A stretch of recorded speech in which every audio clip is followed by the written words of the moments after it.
Bangla academy হচ্ছে কবি লেখকদের অন্যতম একটা আস্থার জায়গা। এই জায়গাটা যদি কলুষিত হয় তাহলে আমাদের আসলে দুঃখের সীমা থাকে না। আজকে সত্যি আমরা মর্মাহত, যারা সত্যিকারের জুলাই আন্দোলনে যুক্ত হয়েছিল, তরতাজা প্রাণ ঝরে পড়েছিল, তাদের সম্মান নেই, অথচ যারা ফেসিবাদ তারাই আজকে জাগ্রত।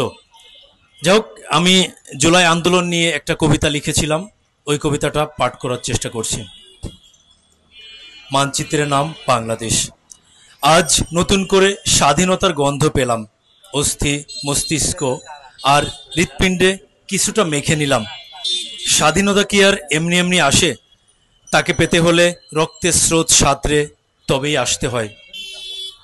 বৈষম্য বিরোধী ছাত্র আন্দোলনের ডাক দিয়েছিল বাংলার ছাত্র জনতা। বুলেটের আঘাতে জর্জরিত তাজা প্রাণ মাটিতে লুটিয়ে পড়েছিল।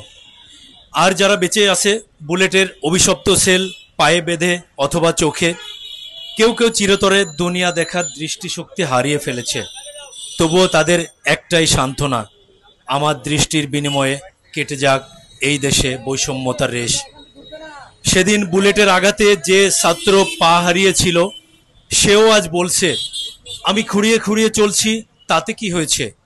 নতুন করে স্বাধীনতা পেয়েছি, এটাই যে আমার আনন্দ।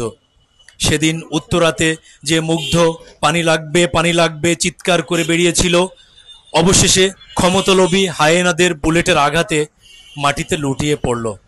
আজ সেই শহীদ মুগ্ধের মা বুকে ব্যথা চোখে জল মুছে বলছে, আমার সন্তানের জীবনের বিনিময়ে যে স্বাধীনতা পেয়েছি, সেটা যেন ম্লান না হয়।